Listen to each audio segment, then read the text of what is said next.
Antes de irmos para o próximo relato, se você é novo por aqui, não se esqueça de se inscrever no canal e ativar o sininho para receber as próximas histórias. Sua presença é importante e seu apoio é essencial. Bem, vamos continuar.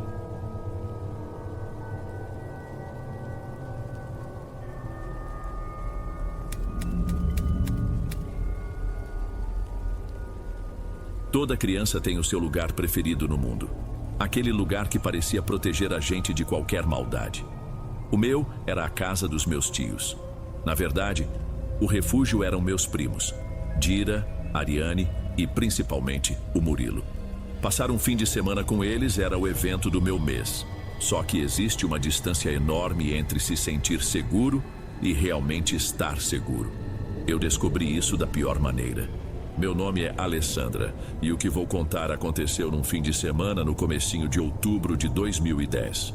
Eu tinha acabado de fazer 10 anos e para mim eles eram praticamente adultos. Ariane tinha 14, Dira 16 e o Murilo já estava com 20. Ele era o mais velho, o responsável, quem me protegia de verdade. Se o Murilo estivesse por perto, nada de errado podia acontecer.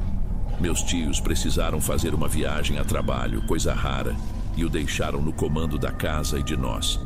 A gente se sentia dono do mundo. Eles tinham acabado de se mudar para uma casa nova, um sobrado grande de esquina, num daqueles condomínios residenciais com guarita e muro alto. Eu, que sempre morei em apartamento, achava aquilo um palácio. Tinha a parte de cima com os quartos e uma salinha de TV, e o térreo com o quarto do Murilo e outro cômodo que ele tinha transformado num estúdio improvisado, com a bateria e a guitarra dele. Ele nem era músico profissional, mas tocava muito bem. Ainda tinha um pouco daquela bagunça de mudança, umas caixas empilhadas na garagem. Mas a sensação era boa. Era cheiro de tinta fresca, de vida nova. Naquela sexta-feira passamos a tarde desempacotando algumas coisas, quer dizer, eles passaram. Eu mais atrapalhava do que ajudava, mas eles me deixavam ali no meio, me davam um refrigerante, faziam uma graça.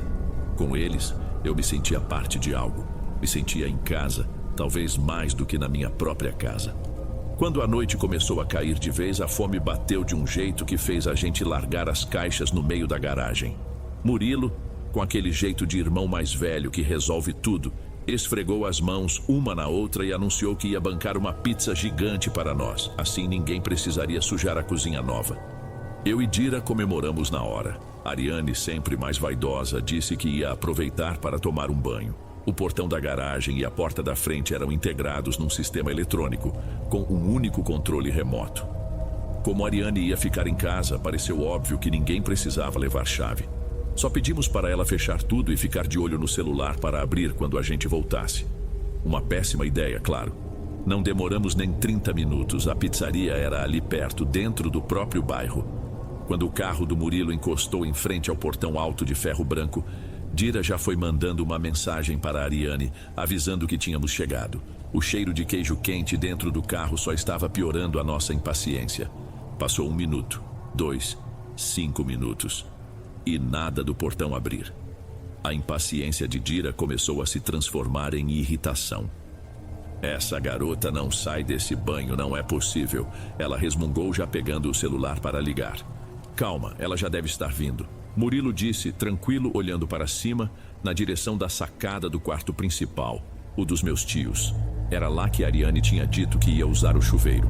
De onde a gente estava, na calçada, dava para ver a porta de vidro da sacada perfeitamente.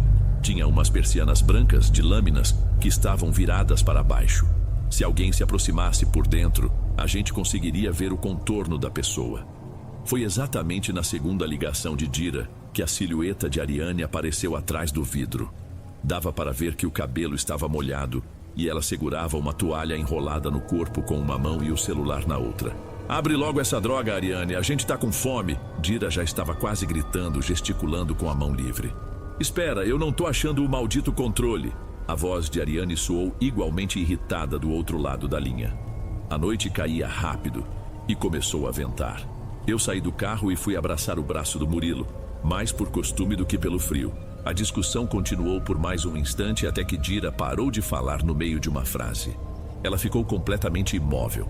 O celular ainda colado no ouvido, o olhar fixo na sacada, mas a cara de brava sumiu de repente. No lugar ficou uma expressão estranha, uma preocupação que eu nunca tinha visto no rosto dela.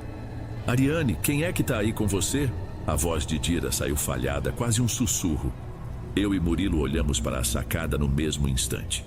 E estava lá, do lado da minha prima, bem colada nela, tinha outra forma. Era escura, alta, muito mais alta que a Ariane. Um contorno sem detalhes, como uma pessoa feita de escuridão. Essa coisa levantou uma das mãos, empurrou uma das lâminas da persiana para o lado e com a outra mão nos cumprimentou. Um aceno lento, de um lado para o outro. Senti uma coisa estranha subir pelas minhas pernas e não era frio.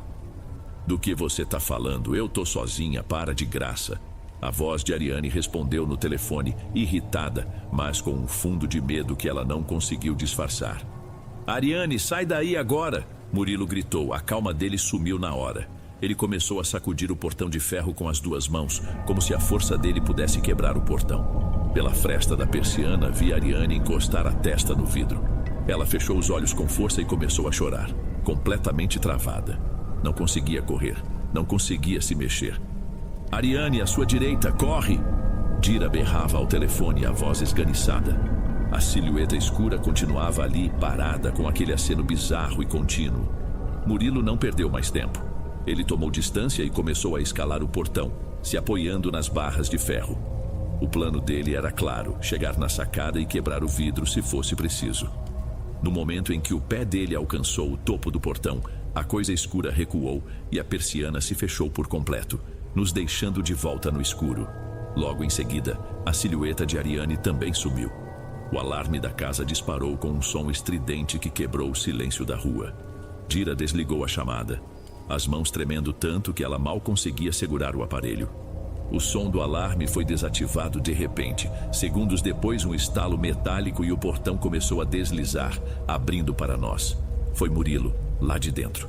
Dira me puxou pela mão e nós corremos para a porta principal, que já estava entreaberta. Fica aqui, ela ordenou, me deixando no primeiro degrau da entrada. Ela enfiou a cabeça para dentro e gritou pelo irmão, a voz tentando soar firme. Murilo, tá tudo bem aí? Ele apareceu no alto da escada, a respiração ofegante, mas o rosto visivelmente mais aliviado. Podem entrar, já passou, não tem ninguém aqui. Dira me fez sentar no primeiro sofá da sala e me mandou não sair dali por nada. Ela e Murilo subiram e eu fiquei sozinha, ouvindo os passos deles no andar de cima. As vozes baixas, metódicas, abrindo e fechando portas. Aquela busca durou uma eternidade. Eu só conseguia olhar para a porta da rua, ainda aberta, pensando que talvez fosse melhor sair correndo. Finalmente Murilo desceu e fechou a porta, trancando. Pronto, pequena, falso alarme, não tem absolutamente ninguém na casa, ele disse, forçando um sorriso tranquilo. Sentou do meu lado e me puxou para um abraço. Deve ter sido só o nosso cansaço, uma sombra esquisita, sabe como é? Eu concordei com a cabeça, querendo muito acreditar naquilo. Mas eu vi o que eu vi. Nós todos vimos. Ele me abraçou mais forte e sussurrou, tentando me convencer, e talvez se convencer também. Foi só um susto, vamos comer aquela pizza e depois a gente vê um filme, o que você quiser. Ele sorriu de novo e eu me forcei a sorrir de volta. Mas quando a pizza foi servida na mesa da cozinha, só eu e Murilo comemos. Dira e Ariane demoraram muito para descer. Dira parecia exausta. A Ariane não disse uma única palavra durante o resto da noite. Ela apenas olhava para o prato, o rosto pálido, como se a imagem daquela sombra ainda estivesse refletida nos olhos dela. Aqui eu preciso explicar uma coisa. A família dos meus tios, eles não eram como as outras famílias. Coisas estranhas sempre aconteceram ao redor deles. Ouvir passos onde não havia ninguém, ver vultos de relance, objetos que mudavam de lugar. Para eles, conviver com isso era quase rotina. Mas o que aconteceu na sacada era diferente. Era outro nível. Uma coisa é um barulho inexplicável no corredor. Outra, bem diferente, é uma aparição clara, definida, que interage, que acena para você. Aquilo tinha cruzado uma linha que nem mesmo eles, com todo o seu histórico, conheciam. O filme que o Murilo colocou na TV da sala passou sem que ninguém prestasse muita atenção. Quando acabou, acho que tudo que a gente queria era que aquela noite terminasse logo.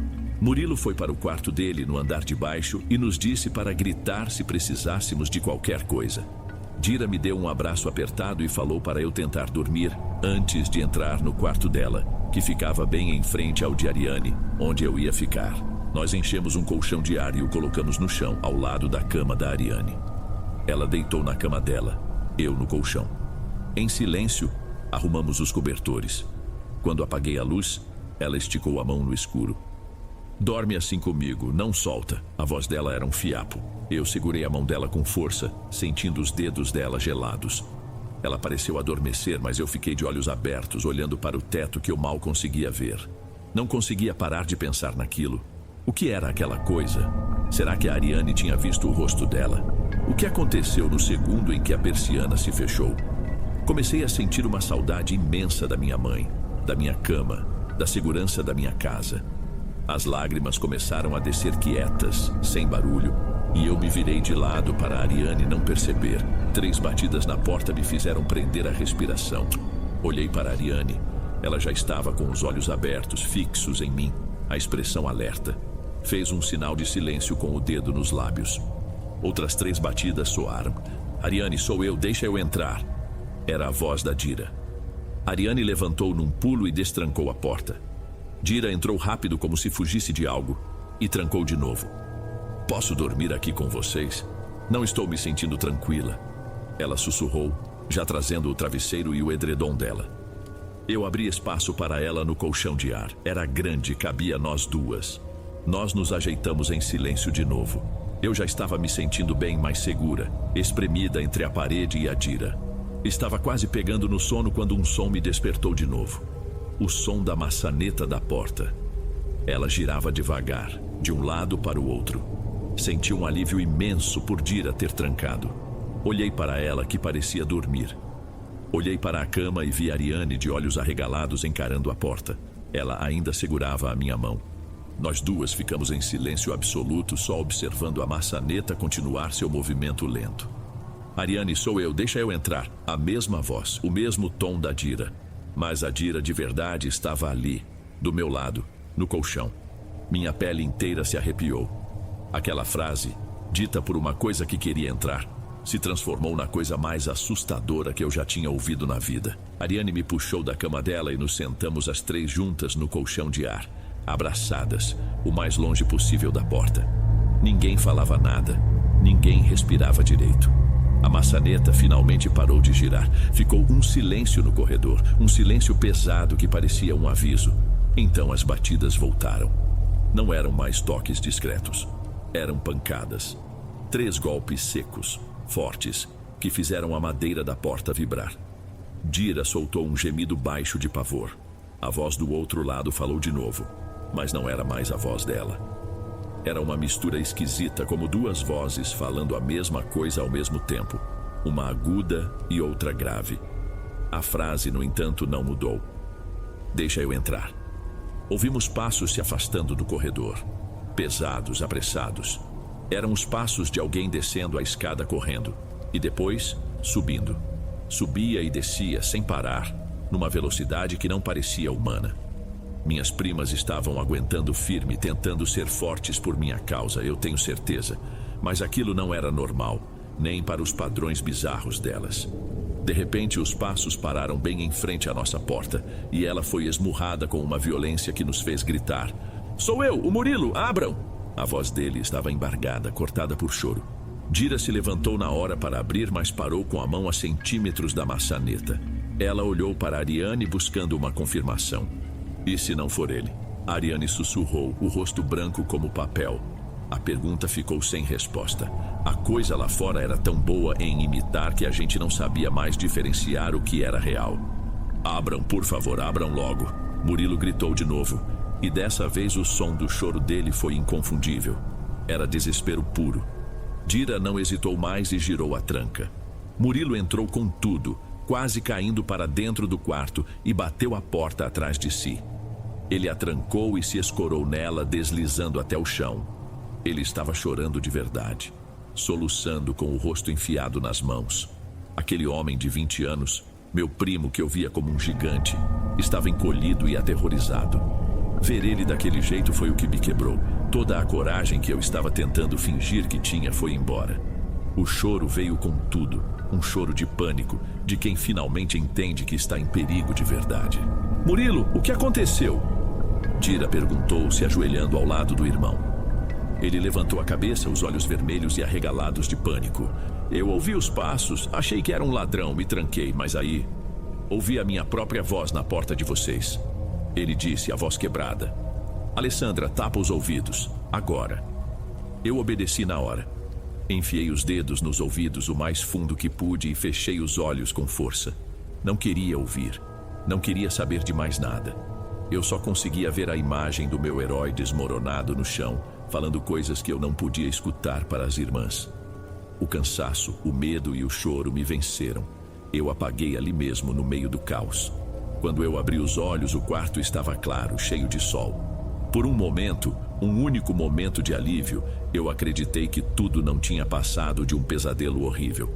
A tranquilidade da manhã era tão completa, tão normal, que a noite anterior parecia uma memória distante e irreal. Dira e Ariane ainda dormiam profundamente no colchão. Murilo não estava mais ali. Desci as escadas em silêncio.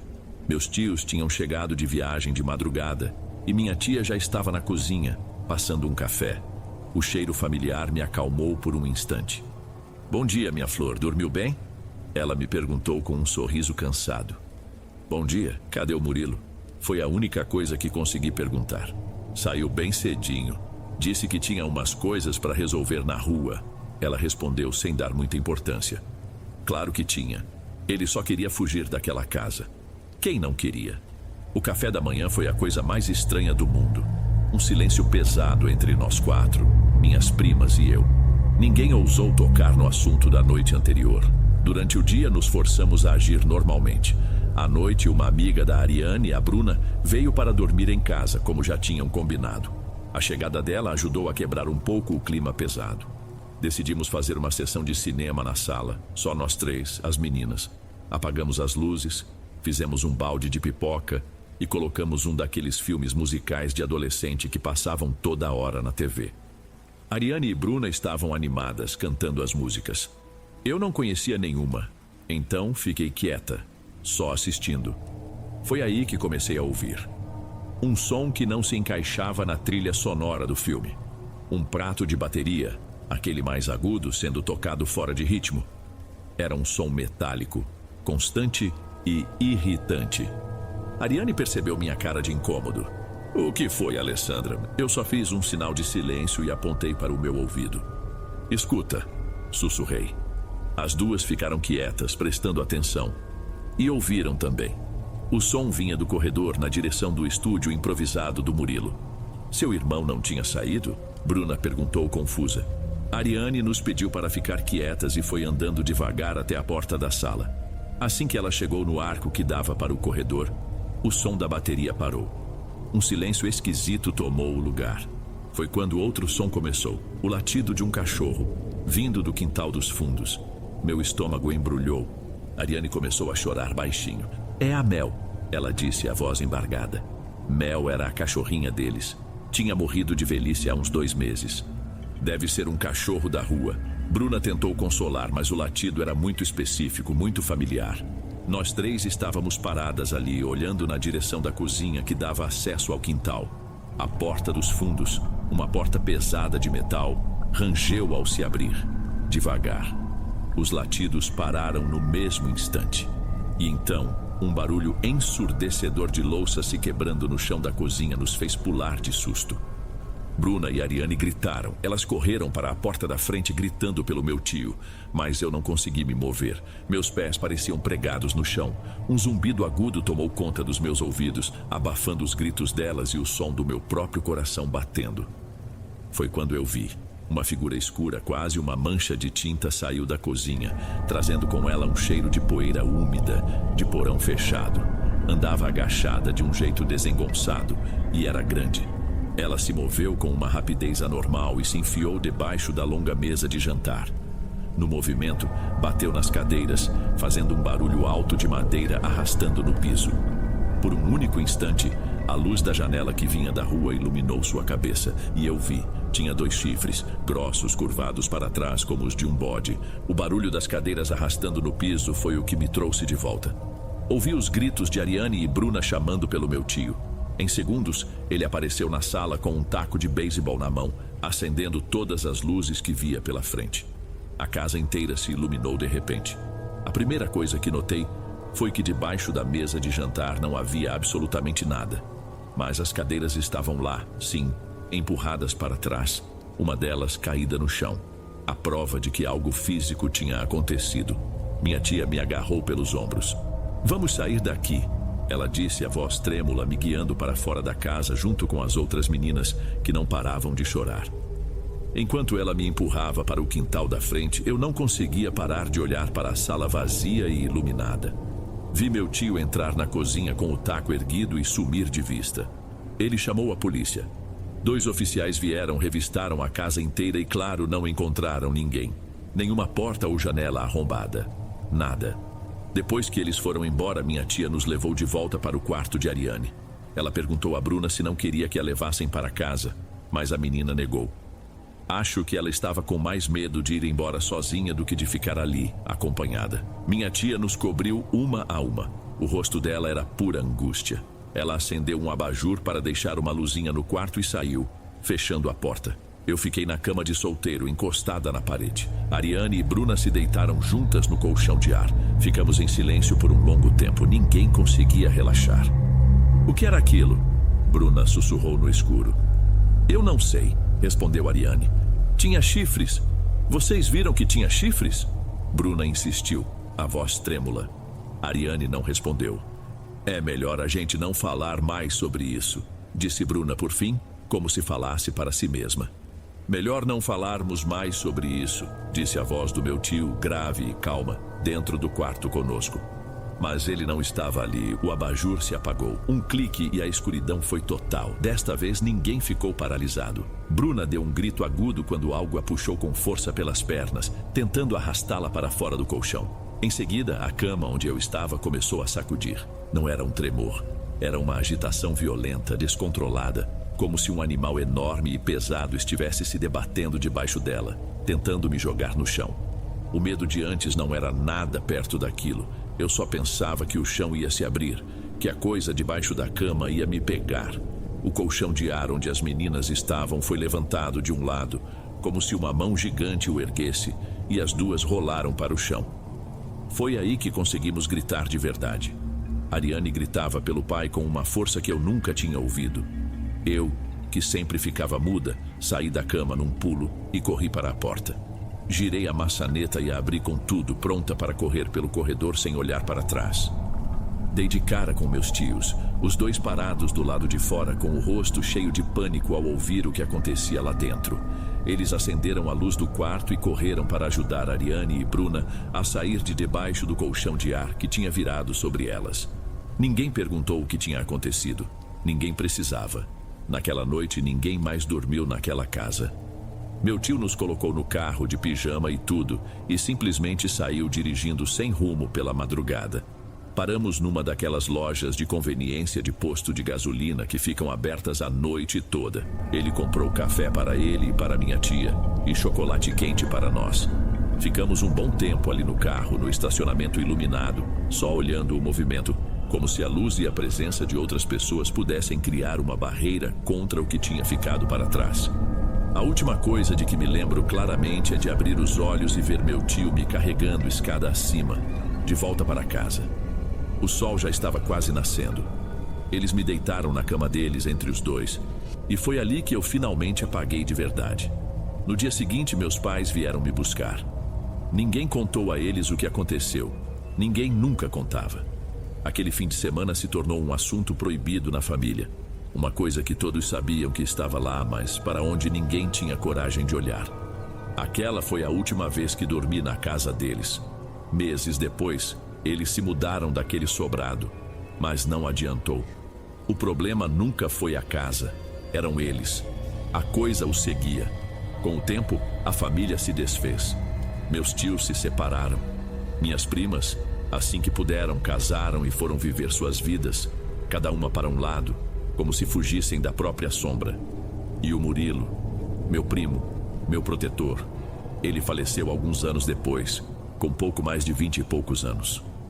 A gente nunca fala sobre isso, mas eu sei, lá no fundo, que ele nunca mais foi o mesmo depois daquela noite. E eu mudei para sempre. Hoje, já adulta, sou uma pessoa que os outros consideram excessivamente calma. Em situações de perigo ou estresse, eu não entro em pânico. Fico fria, analítica.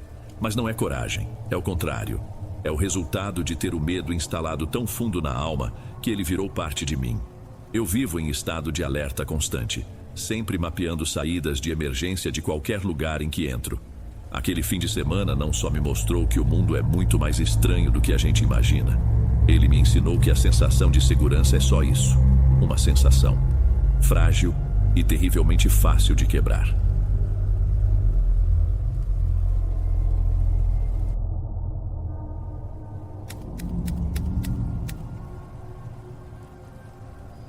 Boa noite, Dom.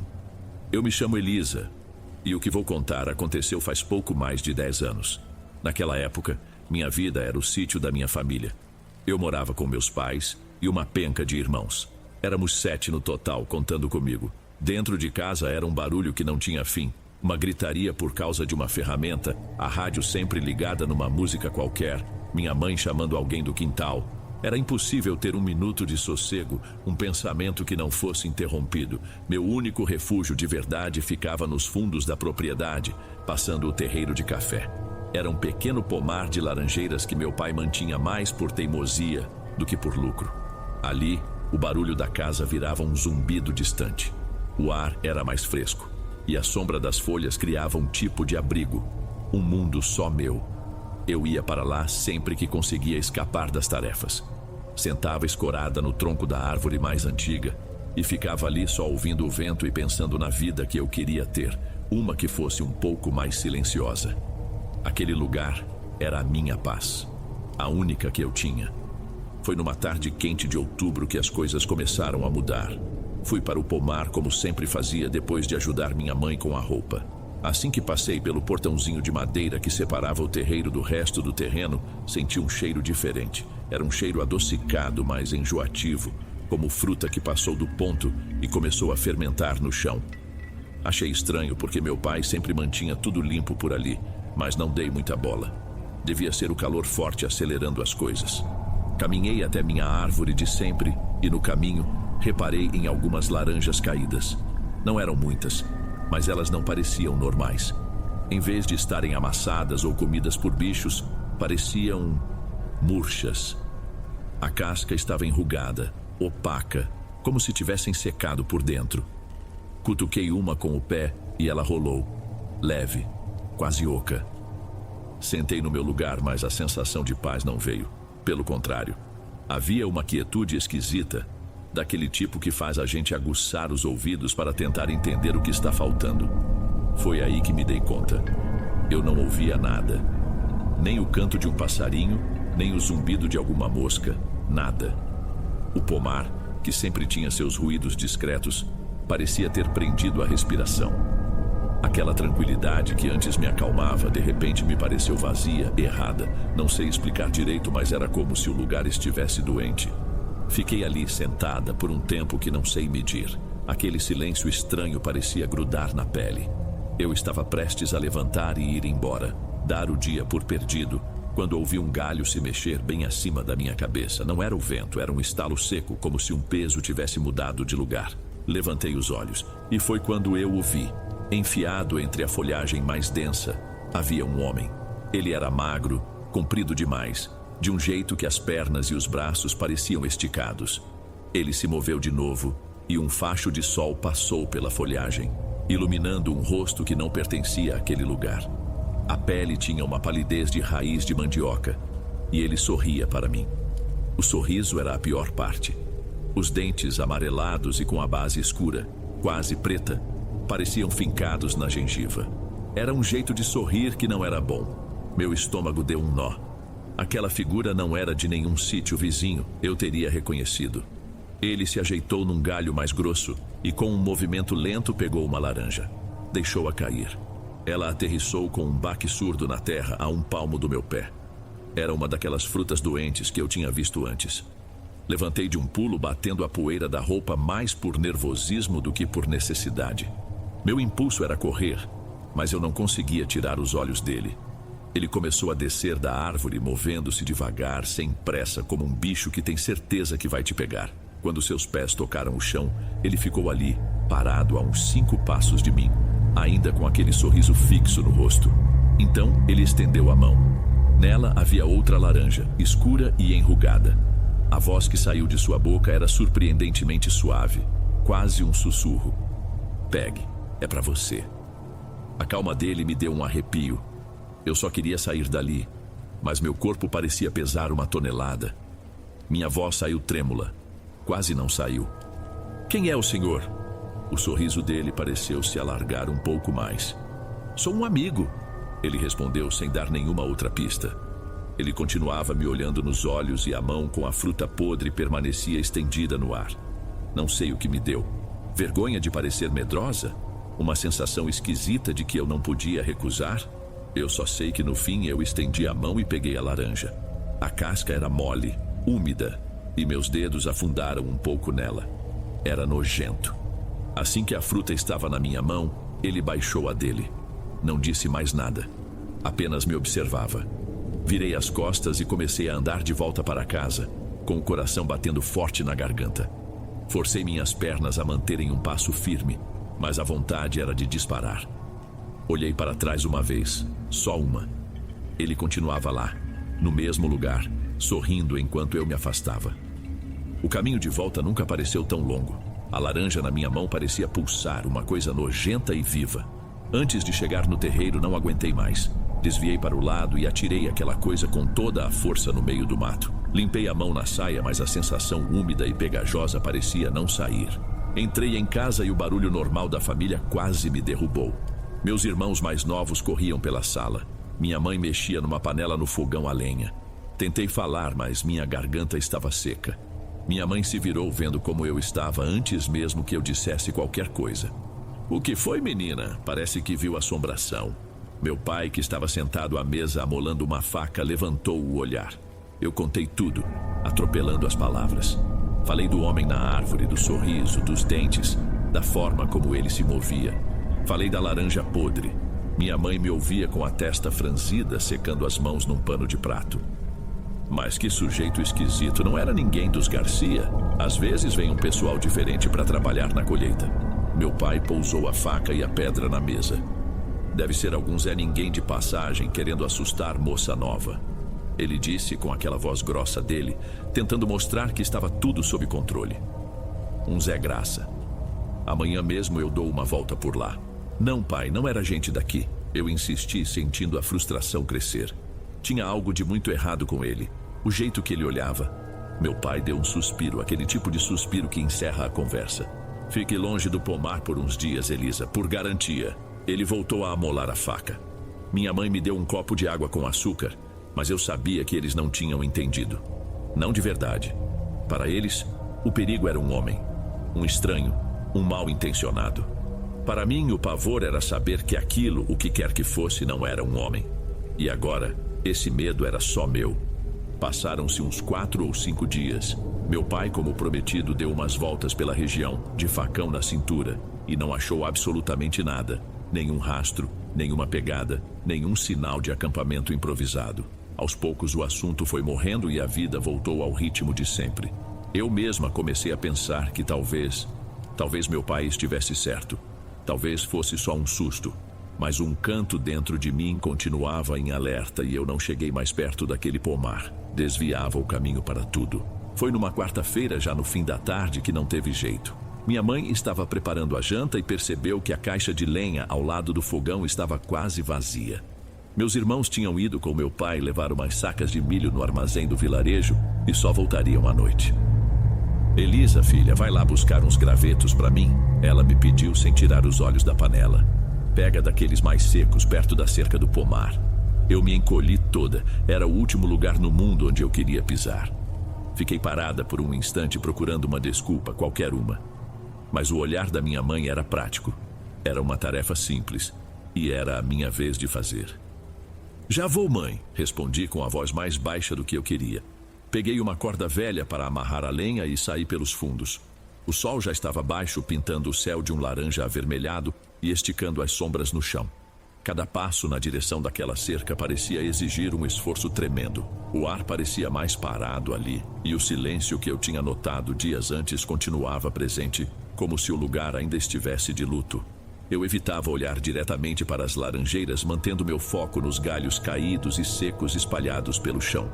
Me abaixava, pegava um, depois outro, sempre de forma apressada, com o coração querendo sair pela boca.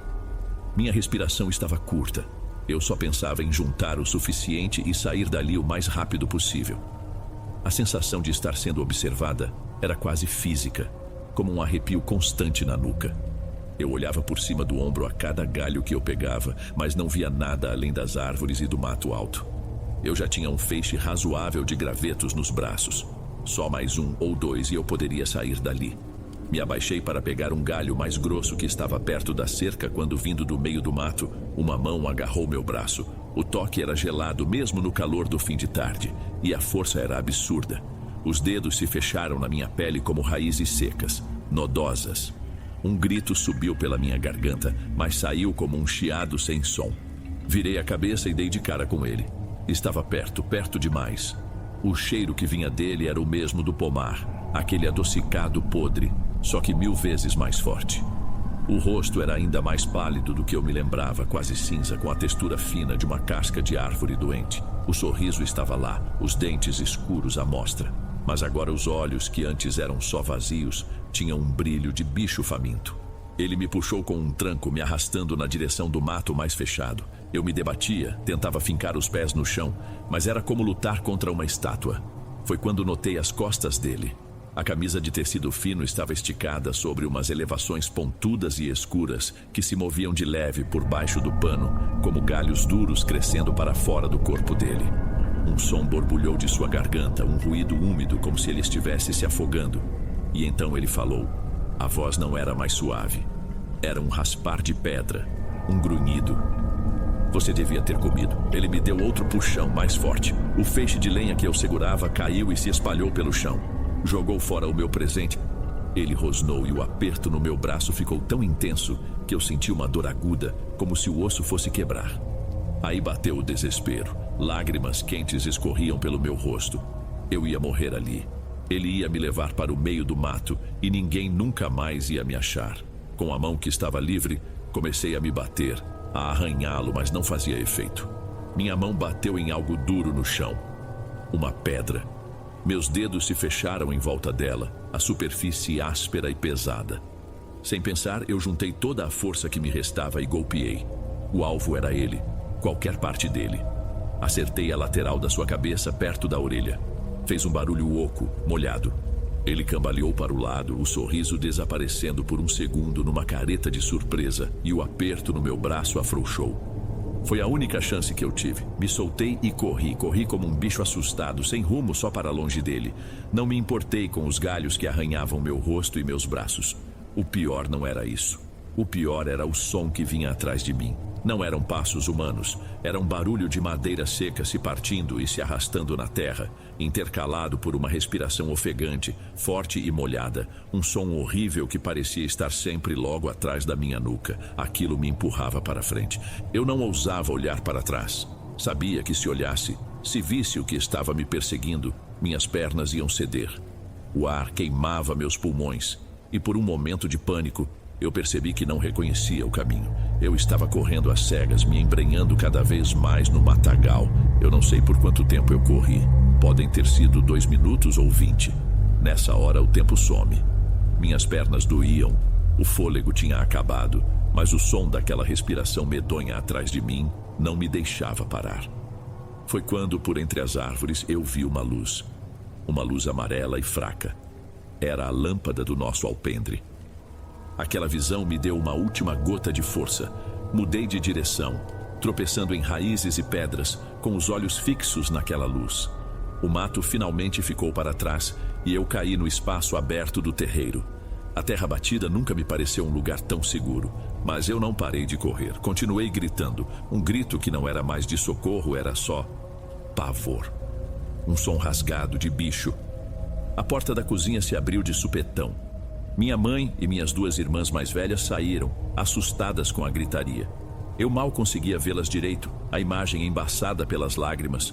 Só continuei correndo na direção delas. Pelo amor de Deus, Elisa! A voz da minha mãe era um misto de espanto e medo. Eu me choquei contra elas, que me seguraram para eu não cair.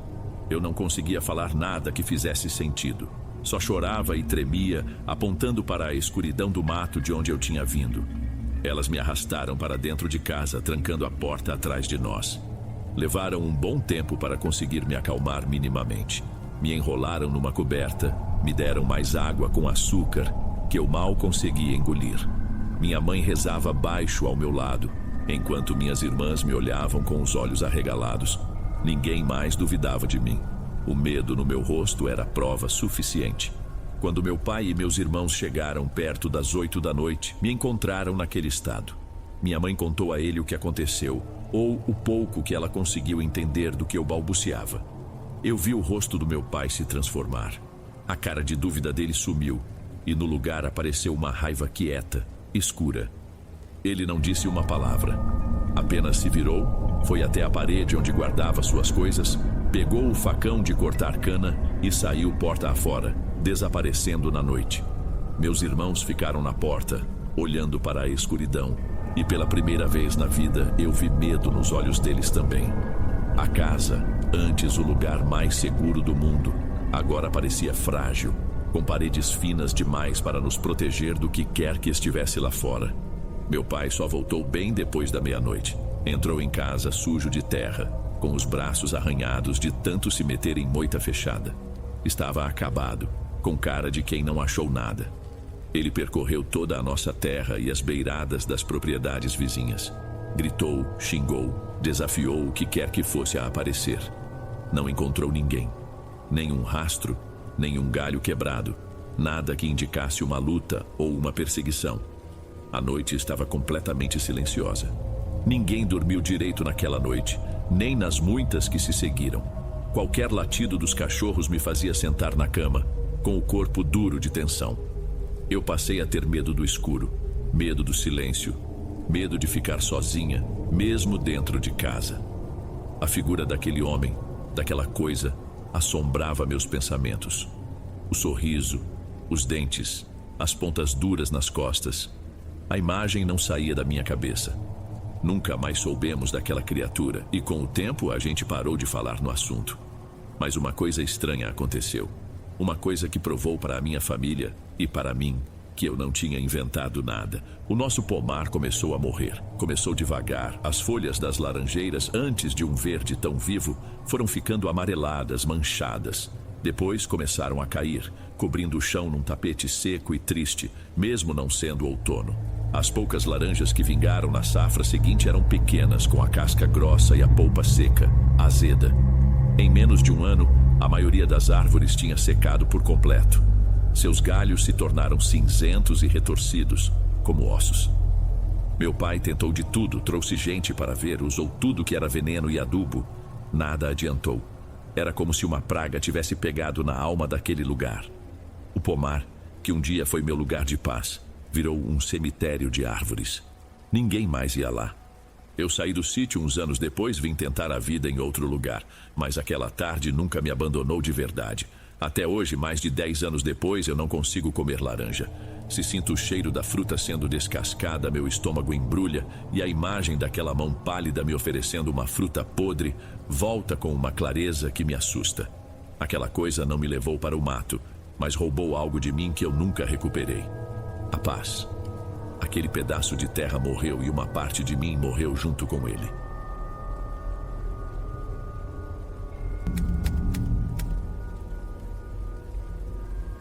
Meu nome é Paulo. Eu e a Lina, minha esposa, tínhamos comprado um pequeno sítio, nosso sonho.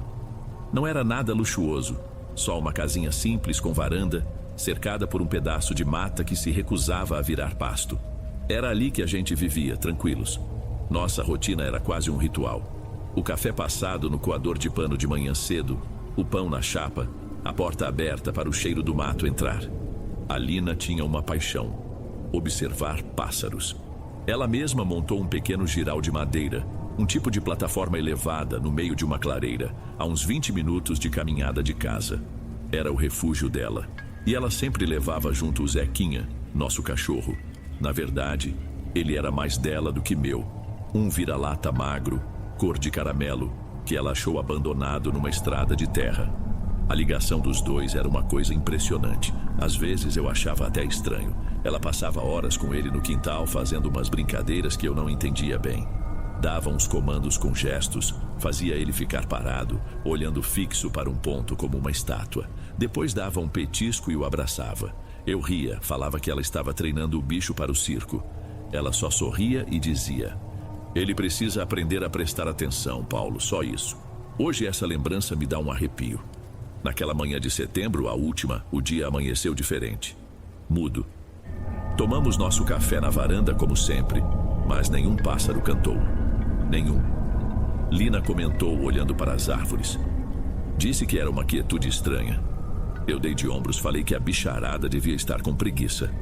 Ela forçou um sorriso, mas eu vi que aquilo a incomodou. Mesmo assim, pegou a mochila, os binóculos, me deu um beijo rápido e disse que voltava antes do almoço. Zequinha pela primeira vez não quis ir. Ficou deitado perto da porta com as orelhas baixas e só levantou a cabeça quando ela sumiu na trilha. Deu meio-dia e nada. Fiz um almoço rápido, comi sozinho na mesa da cozinha, sempre olhando pela janela na direção da trilha. Achei que a qualquer momento veria o vulto dela saindo do meio das árvores.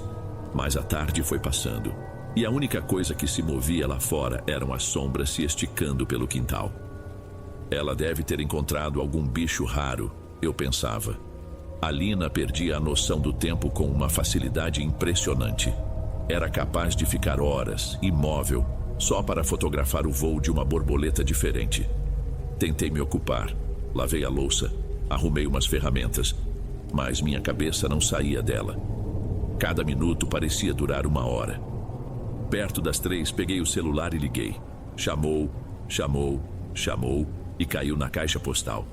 Tentei de novo. A mesma coisa. O sinal por ali nunca foi bom, eu sabia disso.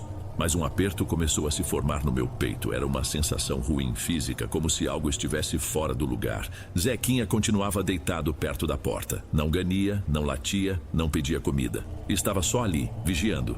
Chamei por ele, mas o bicho mal mexeu as orelhas. O olhar dele estava fixo na escuridão que começava a se formar na entrada da mata. Aquilo me deixou ainda mais nervoso. Quando o sol sumiu de vez e o céu ficou daquela cor de laranja sujo, o aperto virou pavor. A noite no sítio chega de uma vez, e com ela vem os barulhos.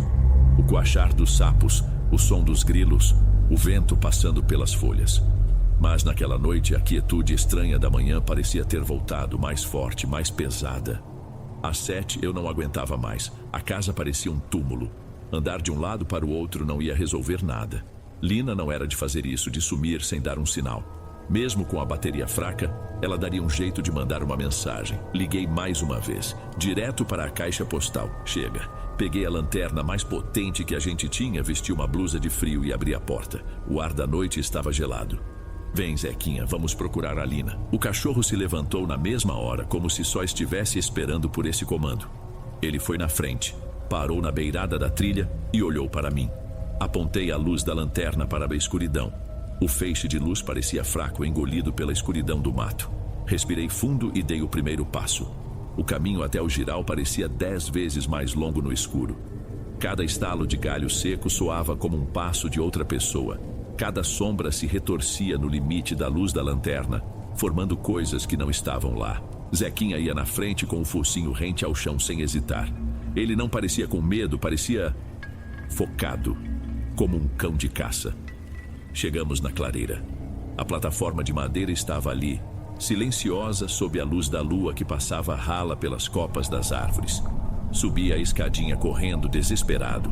A mochila dela estava num canto, os binóculos em cima de um banquinho. Havia uma garrafa de água pela metade e uma maçã com uma única mordida. Tudo normal demais, e era isso que me apavorava. Era como uma cena congelada no tempo. Desci do giral, varrendo o chão com a lanterna, E então eu vi. Perto da base de uma árvore, amassada na terra úmida, estava a blusa de frio que ela sempre usava, a blusa azul. Fui até lá, me abaixei. Havia uma mancha escura e grande nela. Toquei com a ponta dos dedos. Estava úmida, um pouco grudenta. Senti o cheiro de ferrugem e meu estômago embrulhou. Foi aí que o Zequinha começou a choramingar, um som baixo, sofrido. Ele estava a alguns metros de mim, perto de uma moita mais densa, arranhando a terra. Apontei a lanterna para lá. No começo, meu cérebro não entendeu a imagem. Parecia só um amontoado de roupas e folhas. Mas as botas... Eu reconheci as botas de caminhada dela. Andei devagar, como se o chão pudesse quebrar. E então a luz revelou seu cabelo espalhado pelo chão, o rosto virado para o lado. Ela estava caída de um jeito que ninguém cai, um jeito quebrado. Havia sangue, muito, na roupa, na terra ao redor dela. Na lateral da cabeça, perto da têmpora, havia um ferimento pequeno, redondo, escuro. Uma marca que não pertencia à natureza. Eu não gritei. Acho que o ar simplesmente sumiu dos meus pulmões. Dei um passo para trás, tropecei numa raiz e caí sentado. Tudo ficou abafado, distante. Fiquei ali, no chão, olhando para ela, sem conseguir piscar. A Lina, a minha Lina. Não sei quanto tempo passou. Minhas mãos tremiam tanto que mal consegui pegar o celular no bolso. Disquei o número da emergência. O sinal ia e voltava. A voz do outro lado da linha soava distante, metálica, perguntando meu nome, minha localização, e eu só conseguia repetir com a voz falhando que tinham matado a minha mulher. Os dias que se seguiram são um borrão na minha memória, um borrão de luzes de viatura, de policiais fazendo perguntas que eu não sabia responder, de um delegado com um olhar cansado me dizendo que sim, tinha sido um homicídio, um tiro, disparado por alguém que conhecia a região, que sabia como chegar e como sumir sem deixar rastros. A investigação começou, mas a sensação que eu tinha era a de um poço sem fundo. Quando finalmente me deixaram em paz, a casa me engoliu. Cada canto tinha um eco da Lina. O livro com a página marcada na mesinha de cabeceira, o cheiro do shampoo dela no banheiro, a bota suja de terra que ela esqueceu perto da porta. Eu andava pelos cômodos como um fantasma e o Zequinha me seguia, em silêncio. Ele também não era mais o mesmo. Não corria, não abanava o rabo. Passava o dia deitado, mas os olhos dele não descansavam, sempre se movendo, sempre alerta. Uma semana depois aconteceu a primeira coisa estranha. Eu estava tentando dormir, revirando na cama, quando ouvi um som. Era uma música muito baixa, vinda da salinha onde a Lina guardava seus livros e equipamentos. Levantei, achando que podia ser o vizinho, mas o som vinha de dentro de casa. Fui até lá. Em cima de uma estante, um radinho de pilha antigo, que era do avô dela, estava ligado. A música saía chiada, quase irreconhecível, mas eu sabia qual era. Era a nossa música. Meu corpo todo esfriou. Fui até o aparelho e apertei o botão para desligar. O som morreu. Por puro instinto, virei o rádio. Abri o compartimento de trás. Estava vazio. Não havia pilhas. Eu fiquei olhando para aquilo, tentando achar uma lógica, uma explicação. Um curto-circuito, uma carga residual. Nada fazia sentido. No dia seguinte, outra coisa. De manhã, fui fazer café e vi a caneca preferida dela, a de Ágata, esmaltada, em cima da pia. Sozinha, limpa, como se esperasse o café. O problema é que eu tinha certeza de ter guardado aquela caneca no fundo do armário mais alto para não ter que olhar para ela. Teria eu mesmo pego a caneca num acesso de sonambulismo ou distração? Era possível. O luto faz coisas estranhas com a cabeça da gente. Eu repetia para mim mesmo, mas a dúvida já estava plantada, e ela cresceu à tarde quando eu estava na varanda, olhando o nada.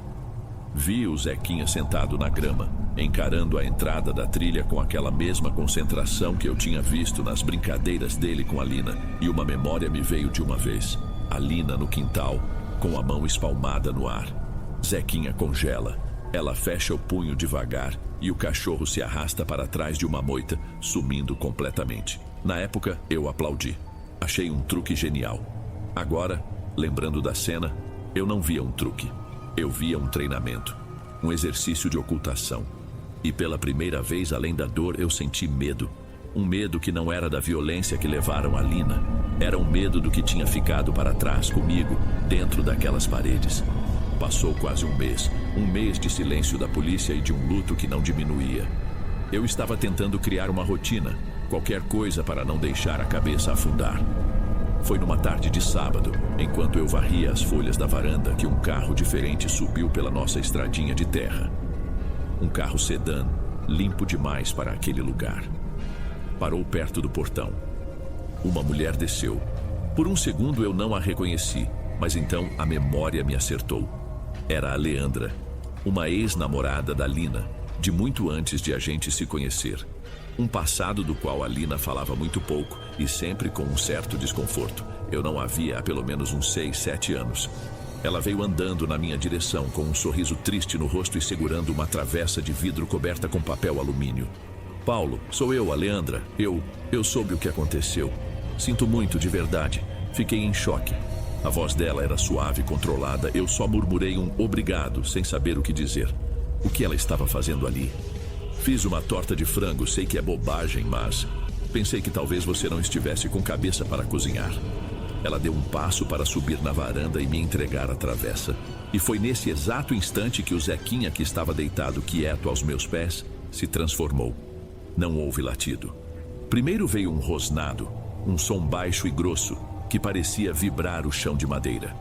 Ele se levantou de um pulo, o pelo das costas todo eriçado, e se postou na minha frente. Os dentes apareceram, o lábio superior tremendo de raiva. Os olhos dele, que eram sempre dóceis, agora eram 2 pedras de ódio fixas na Leandra. Ela parou no meio do caminho com um sorriso congelado no rosto. Nossa, ele está bem? Zequinha, quieto, eu disse. Mas minha voz não teve efeito. Tive que agarrar a coleira dele com força. O cachorro inteiro tremia, puxando na minha direção, tentando avançar. Nunca, em todos os anos, eu o tinha visto daquele jeito. Nem com bicho do mato, nem com outros cachorros. Era um ódio que vinha de dentro. Me desculpe, eu não sei o que deu nele. Falei com dificuldade, tentando puxar o Zequinha para dentro. Não, tudo bem, coitadinho, ela disse, dando um passo para trás. Os animais sentem, né? Deve estar perdido sem a Lina. A desculpa que ela deu era lógica, mas o olhar dela era frio. Não havia pena ali. Havia outra coisa. Uma cautela.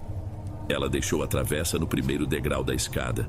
Disse que era melhor ir embora para não estressar mais o cachorro. Entrou no carro e foi embora tão rápido quanto chegou. Fiquei parado com a mão no pescoço do Zequinha, que ainda tremia, olhando o carro sumir. Olhei para a torta no degrau. Não senti fome. Senti um calafrio que não tinha nada a ver com a temperatura. A reação do Zequinha não foi luto. Foi um aviso. Foi como um alarme tocando na minha cabeça. Naquela noite eu não consegui pregar o olho. A imagem da Leandra no meu portão e a fúria do Zequinha ficavam se repetindo na minha cabeça. Joguei a torta que ela trouxe no lixo. A casa, que antes parecia vazia e triste, agora parecia vigiada. Tranquei todas as janelas e portas muito antes do habitual. Zequinha não saiu do meu lado um segundo sequer. Onde eu ia, ele ia atrás. Um guarda-costas silencioso e tenso. Eu estava sentado no sofá tentando ler um livro, mas as palavras não faziam sentido. Foi quando eu ouvi um barulho vindo do banheiro. Não era uma batida, era mais como um arranhão. Leve, mas nítido. Como uma unha passando num vidro. Na mesma hora, a cabeça do Zequinha se ergueu. Ele olhou fixamente na direção do corredor e soltou aquele mesmo rosnado baixo, contínuo. Meu primeiro pensamento foi: um rato, talvez um gambá que entrou pelo forro. Levantei devagar, tentando não fazer barulho. O corredor curto até o banheiro parecia um túnel escuro. Cada passo meu rangia na madeira. O som no banheiro parou. Chamei com a voz meio falha: tem alguém aí? Silêncio. Com o coração martelando no peito, empurrei a porta. O banheiro estava gelado, um frio que não era natural, que pinicava a pele. E o espelho em cima da pia estava completamente embaçado, como se alguém tivesse acabado de tomar um banho muito quente. Mas o chuveiro estava seco e o ar era gélido. Eu não conseguia ver meu reflexo, só uma mancha cinzenta. E no meio dessa mancha, alguém tinha escrito uma palavra. Com o dedo, parecia. As letras eram irregulares, meio trêmulas. Leandra. Dei um passo para trás, batendo na parede do corredor. Minhas pernas fraquejaram. Mal consegui respirar. Não era possível. Não havia como aquilo ser real. Mas era. Naquele momento, tudo se encaixou. A fúria do Zequinha. O rádio sem pilhas tocando a nossa música. A caneca dela fora do lugar. As memórias do treinamento. Não eram delírios do meu luto. Eram peças de um quebra-cabeça. Eram mensagens. A Lina não estava tentando me assustar. Ela estava tentando me salvar. Olhei para o Zequinha, que estava parado ao meu lado, olhando para mim. O rosnado tinha parado. Ele sabia que eu finalmente tinha entendido. A visita da Leandra não tinha sido um ponto final. Tinha sido o começo, e ela ia voltar. Passei a noite em claro, sentado no sofá com todas as luzes da casa acesas. Zequinha deitado no meu pé, a cabeça erguida, as orelhas se movendo a cada barulhinho lá fora. Pensei em ligar para a polícia. Mas o que eu ia dizer? Que o fantasma da minha esposa me mandou uma mensagem no espelho. Iam me internar. Eu estava por conta própria. O dia seguinte foi um inferno de ansiedade. Cada carro que passava na estrada distante me fazia pular. Não comi, não bebi, só esperei. Eu sabia que ela viria. A Lina me avisou. A noite caiu de novo, densa e sem estrelas. Fechei as cortinas, tranquei tudo. Fiquei na sala, no escuro, só com a luz fraca de um abajur. Foi perto da meia-noite que ouvi o som de galhos secos quebrando no quintal dos fundos. Zequinha se levantou sem fazer um ruído. Ele não latiu. Ficou em pé, imóvel como uma estátua, olhando para a janela da cozinha. Fui atrás dele, pé ante pé, espiei pela fresta da cortina. Uma silhueta estava parada lá fora, perto do pé de limão. Leandra. Ela ficou ali por 1 minuto, talvez 2, só olhando para a casa. Depois começou a andar devagar na direção da janela. Meu sangue gelou. Corri para o telefone, mas antes que eu pudesse pegar, ouvi o som de madeira se partindo. Ela estava forçando a janela com alguma coisa. Com um estalo seco, a trava cedeu. Ela abriu a janela e pulou para dentro da cozinha. Na penumbra, vi que ela segurava uma barra de ferro, um pé de cabra. O rosto dela estava sem expressão, os olhos vazios. A Lina nunca devia ter te conhecido. A voz dela saiu baixa, sem emoção. Você estragou tudo. Eu fui recuando para a sala, tropeçando nos meus próprios pés. Leandra, vá embora, por favor. Ela deu um passo na minha direção, levantando a barra de ferro. Eu sabia que ela ia me matar ali mesmo, no chão da minha sala. E foi aí que o Zequinha atacou. Foi a coisa mais rápida e assustadora que eu já vi. Ele não latiu, não rosnou. Ele simplesmente explodiu em movimento, um borrão cor de caramelo. Ele não foi para as pernas dela como um cachorro normal faria. Ele saltou, atingiu o braço que segurava a barra de ferro com um impacto surdo. O pé de cabra voou longe, batendo na parede. Leandra soltou um grito de surpresa e dor, mas ela não teve tempo para mais nada. Antes que ela pudesse se recuperar, Zequinha saltou de novo. Desta vez, na direção do pescoço dela. O som que veio depois eu nunca vou esquecer. Um grito cortado, um barulho úmido, terrível. Os dois caíram no chão. Eu fiquei olhando, incapaz de me mover enquanto ela morria ali, no chão da minha sala. Durou segundos, a sala ficou num silêncio total. Leandra estava imóvel, e o Zequinha estava em pé ao lado dela, ofegante, com o focinho manchado de um vermelho escuro. Ele me olhou, e eu entendi o treinamento. Entendi tudo. Com as mãos tremendo, eu liguei para a polícia pela segunda vez em 1 mês. A voz saiu como um fiapo. Tentei explicar o que tinha acontecido. Invasão, ataque, o cachorro, a mulher morta no meu chão. O resto da noite foi um replay do pesadelo anterior, mas distorcido. As mesmas luzes, os mesmos uniformes, mas dessa vez o corpo no chão não era o da Lina. O delegado me olhou com uma mistura de espanto e pena. A história era inacreditável, mas as provas estavam todas ali. A janela arrombada, o pé de cabra com as impressões digitais da Leandra, as marcas de luta, e o Zequinha trancado no quarto, quieto, como se soubesse que seu trabalho estava feito. A investigação que se seguiu foi rápida. Descobriram que Leandra estava obcecada. No carro dela, acharam anotações com horários da minha rotina.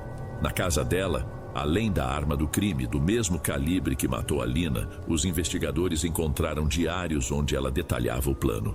O caso foi encerrado. Legítima defesa. Eu estava livre. Mas a verdade é que eu nunca mais fiquei livre de verdade. Eu limpei o sangue do assoalho, mas a mancha escura ficou na madeira como uma cicatriz. Pensei em vender o sítio, ir embora, tentar esquecer. Mas eu não consegui. porque a casa mudou de novo. O silêncio opressor foi embora.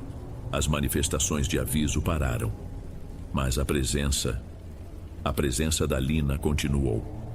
Não de um jeito que assusta, é diferente. Às vezes, no aniversário dela, o radinho de pilha toca a nossa música, bem baixinho, por alguns minutos. De vez em quando, sinto o cheiro do perfume dela no corredor. Não tenho mais medo. Eu entendi que este lugar se tornou um tipo de santuário, um território guardado.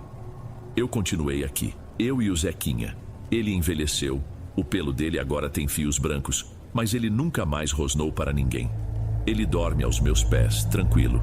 Às vezes, quando sento na varanda no fim da tarde, eu olho para a entrada da trilha onde vi a Lina pela última vez e penso em como o amor pode ser estranho. O amor dela era tão forte que não coube numa vida só. Transbordou. Passou pela morte para me proteger. Estou seguro aqui, é o lugar mais seguro do mundo, mas é uma segurança que tem um preço. A paz que eu tenho foi comprada com violência. E o amor que me protege também é o que me prende a este lugar, a estas memórias. Um amor que me protege e ao mesmo tempo me assombra, para sempre.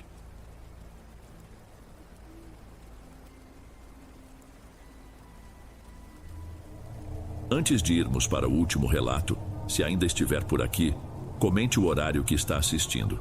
Gosto de saber quem assiste os relatos até o final. Bem, vamos continuar.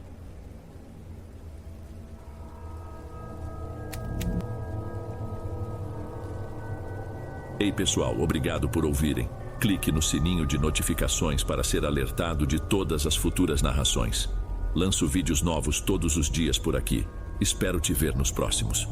Agora na tela vou deixar outros 2 bons vídeos que sei que irão gostar. Te vejo por lá.